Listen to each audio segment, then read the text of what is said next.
On Sunday night, ตามหาความจริง or search for truth was projected to many surfaces and landmarks in downtown Bangkok. Shortly after, คณะก้าวหน้า or the Progressive Movement, a group composed of former Future Forward members, took credit for the campaign, which commemorates the 2010 Red Shirt protests that left nearly 100 people dead and more than 2,000 injured. How many times have people with empty hands been slaughtered in cold blood?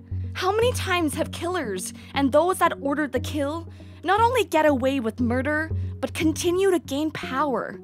Every time, the truth just fades and justice never comes.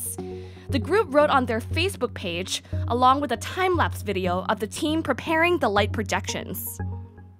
The group added that they will continue revealing truths about the protests until May 20th.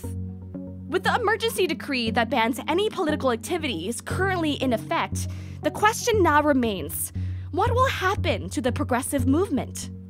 On Tuesday, Defense Ministry spokesman Kongship Tantrawanith said his department will file legal action against those responsible for the lights, for the act was politically motivated. So what exactly happened 10 years ago?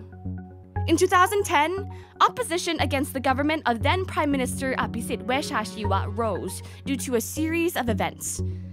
This included a controversial judicial coup that banned the People's Power Party, a de facto reincarnation of the Teirra Party, backed by controversial former Prime Minister Thaksin Shinawatra.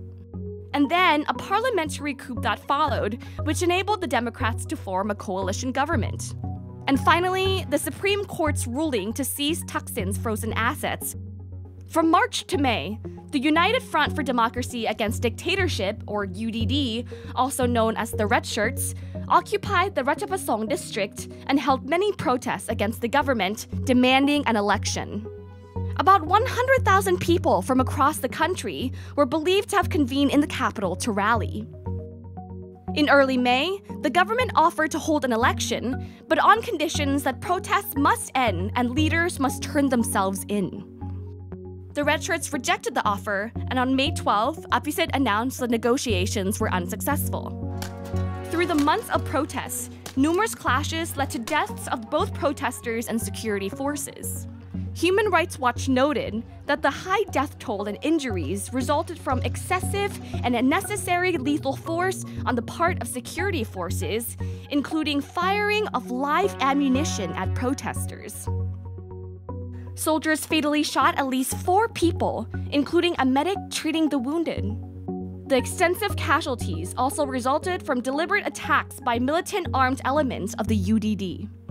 In the decade that followed, however, authorities have been accused of not conducting a serious investigation to prosecute government officials responsible for the excessive and unnecessary use of force, even though many protest leaders and their supporters have faced criminal penalties.